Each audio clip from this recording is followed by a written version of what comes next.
So here is what my garden looks like right now. What you don't see, because it's snowing today, is there is an inch of ice underneath the snow because the weather has been so lousy. It's just unbelievable. It's making life miserable.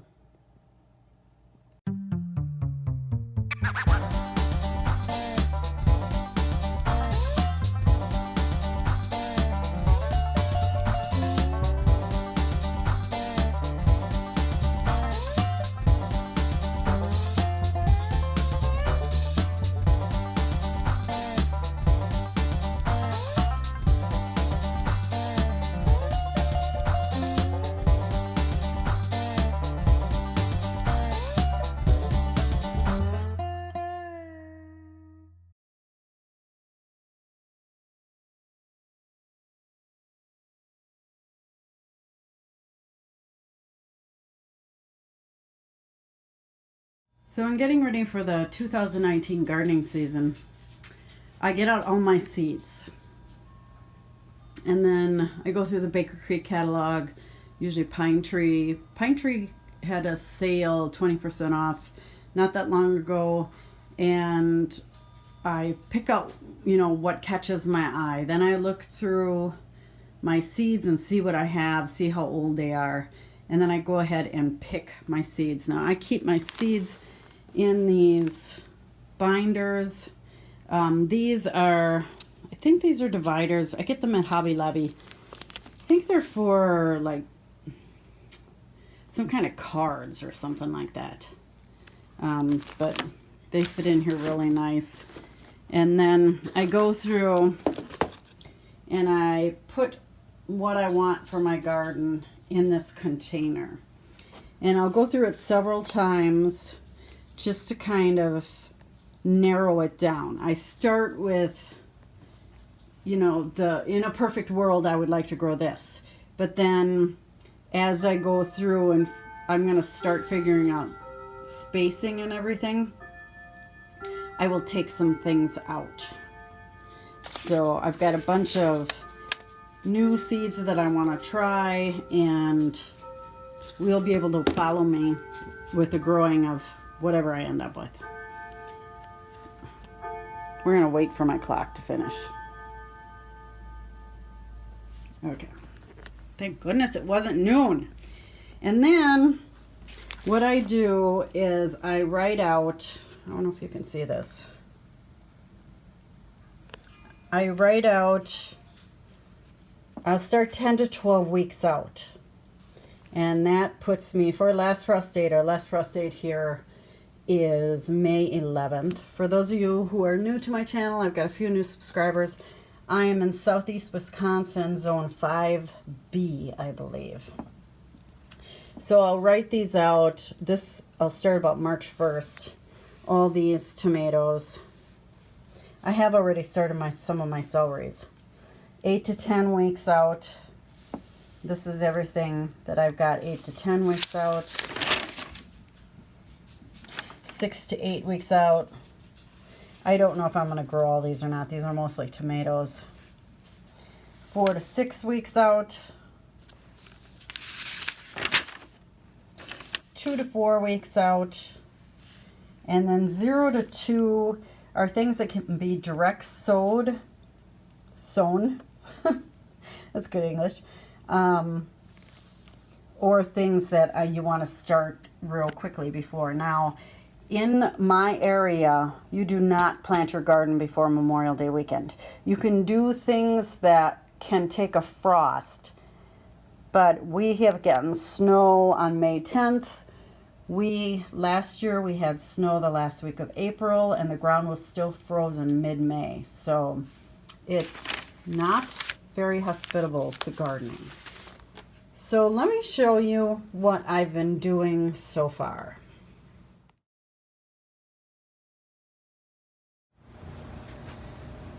So here we are in my grow room. I apologize that the light is bad in here, but I just don't have very good lighting in here because I don't need really good lighting because I've got the lighting on the shelves here. I've done a combination of things here this winter. I've decided to experiment with hydroponics. And the hydroponic method I've chosen is the Kratky method of hydroponics. So that is a stagnant, I guess is the word you want to use, method. It doesn't require any pumps. It doesn't require changing and checking of the hydroponic solution. It's just fairly easy, and we'll see what happens. My biggest hurdle for this particular system is containers.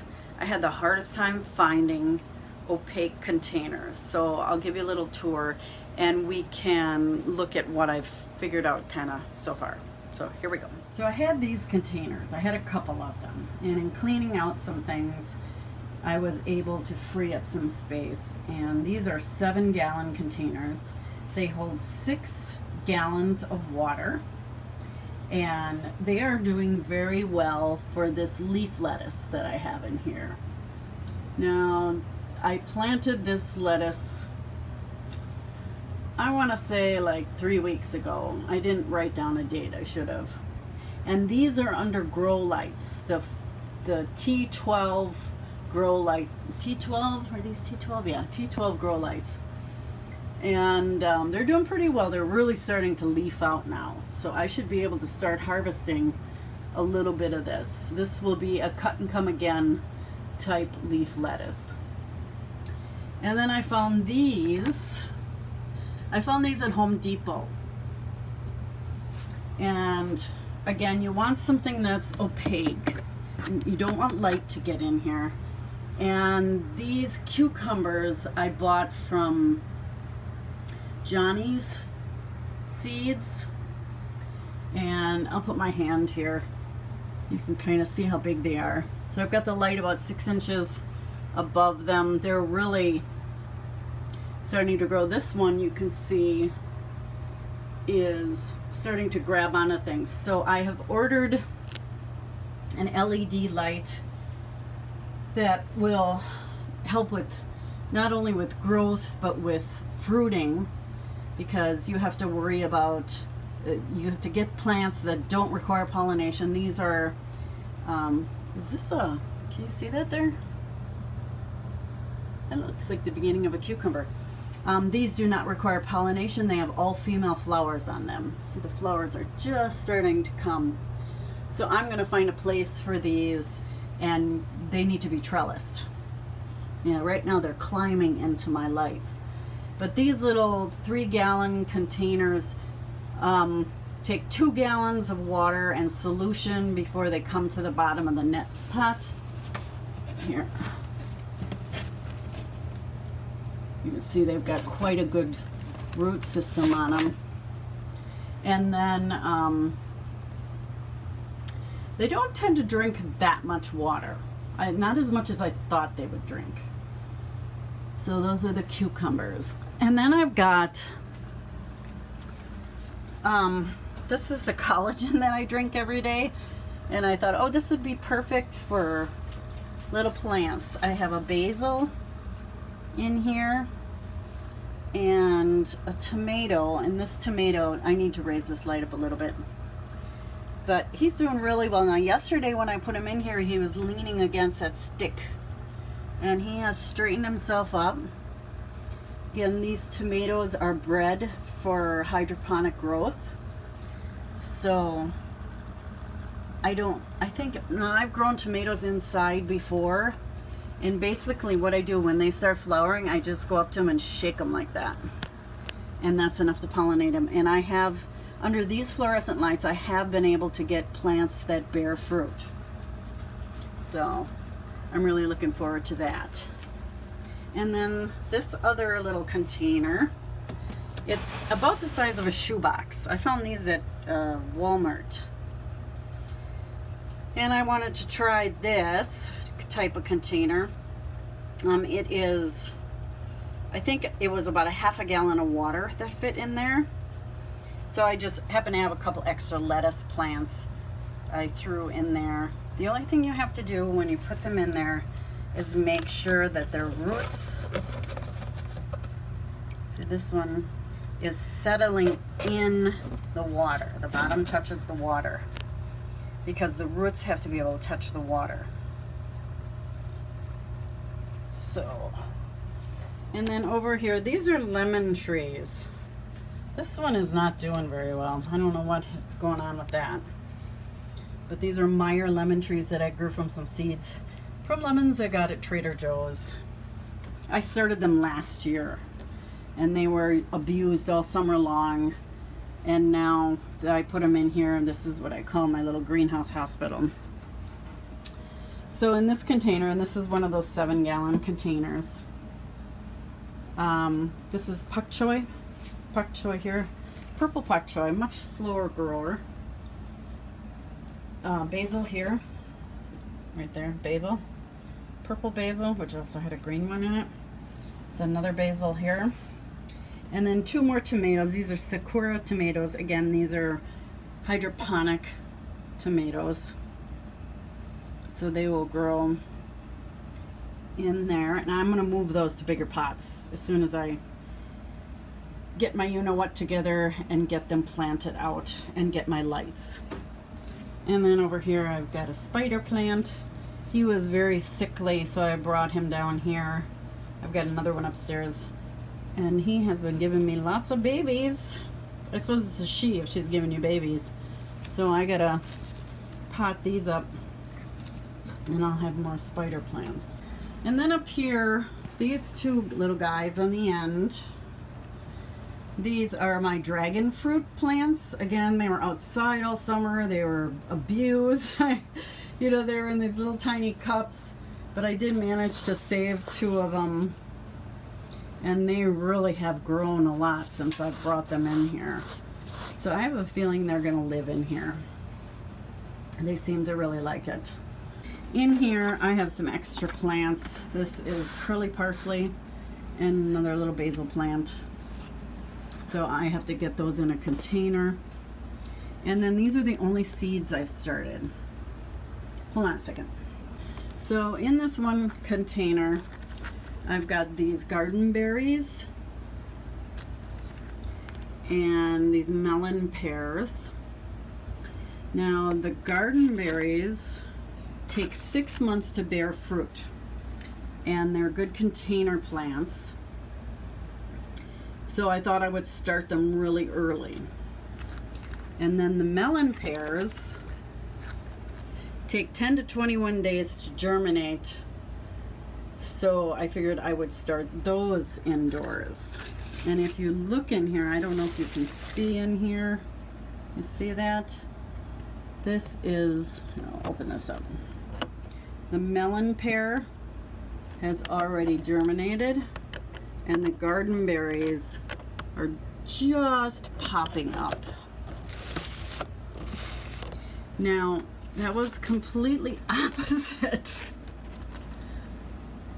So the melon pears, look here, focus, take 10 to 21 days to germinate. They're the ones that are up already. They were up in like 2 days. These ones were supposed to, didn't really, I mean, you have to give them light. I like put very little soil over the top of them, but they're not up. They're just coming up yet. So in here is some celery. I always start a batch of celery very early. This is Tango Celery and Utah celery. So that has been started. In these containers, I love to reuse containers around the house, containers that you get places. This is from Panda Express. But they're perfect size for starting a batch of onions. This is the new Panda Express container. Change their container. I do this one hand, and these you can see have started to come up, these onions.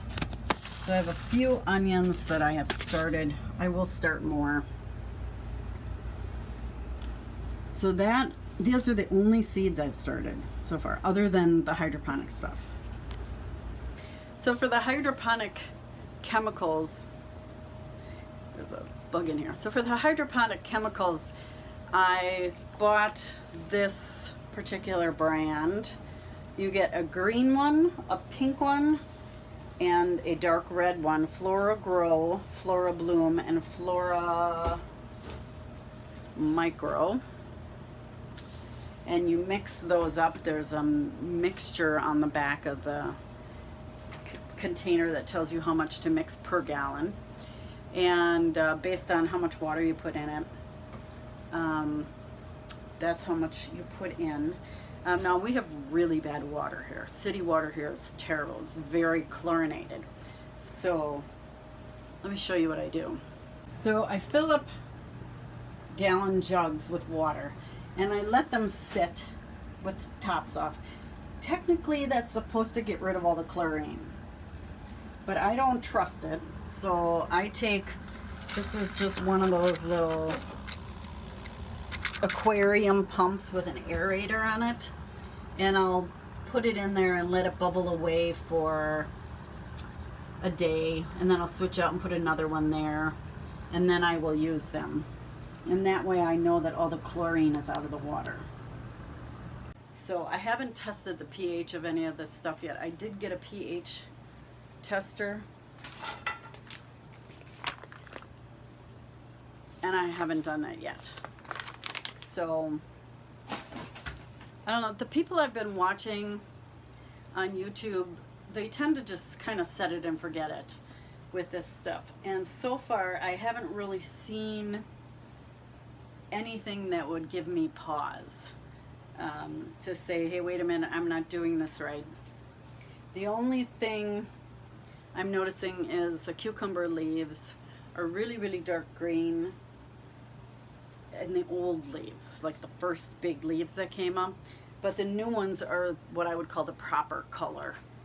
So this week I'm going to be getting my new LED lights and set up the tomatoes and the cucumbers in my other area of the basement because I'm out of room in this little grow area here. This is fine for starting seeds and gets me to April, where I can then move stuff out into the greenhouse. But for now, it's just taking up too much room, and they're growing too tall in order to fit on these shelves.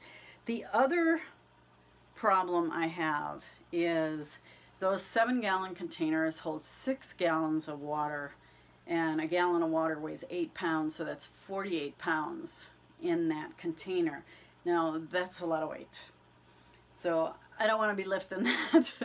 I mean, I can lift 48 pounds, but I don't want to be carrying it around or anything. And fortunately these shelves have really heavy duty shelves on them, so it can withstand the 50 pounds on each shelf. It is these little containers, like this one, it's about the size of a shoebox. These have this holds a half a gallon of water, and that's pretty good, nice and light. I have this size. It's like a double shoebox, and I made 4 holes in these, and those ones I haven't even planted yet. So I'm gonna probably put some herbs in there. I haven't decided. I need to start more seeds to get more herbs. I won't plant any more cucumbers. I won't plant any more tomatoes. I've got 3 tomato plants and 4 cucumber plants, 2 different types of cucumbers, and we will see how it works out. It's all a big experiment. It's really not costing me that much. It allows me to be able to come down here and see green things growing when the entire world outside is covered in ice, and it really makes me feel good.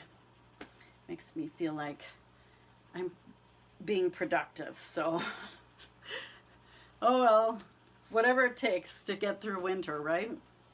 So in the coming weeks, I think what I'll do is a weekly update with this gardening, because there's really not that much going on. If you want to see the whole process of how I, cut the lids, I mean, there's so many videos out there. I don't want to be redundant, because a lot of people have been doing this a lot longer than I have and have a lot more experience like I mentioned, that Mike Von Doozy, he has some really good ideas for growing hydroponically. And if I think of any other names of anybody, I will let you know. So that's it for this week. I hope you enjoyed this tour. I know I've been gone a while. I went through a bathroom remodel, which completely turned my life upside down. It's just surprising how a little tiny room can just monopolize your whole house. I lived without a shower for four or 5 weeks. I was going to the Y every night or every other night and doing that so I could take a shower. That finished just before Christmas, and then I had the holidays, and then it was just kind of some craziness. So hopefully I'll be able to get these updates in every week, and throughout the summer I'm going to do a weekly update with the gardening. So I've got some new things planned for the summer. I can't wait. I am so excited because I'm really looking forward to some of the new techniques I'm going to use and some of the new products. So hope you join me along the way. So until next time, always remember, be it ever so humble, there's no place like home. Have a great day, everybody. Bye-bye.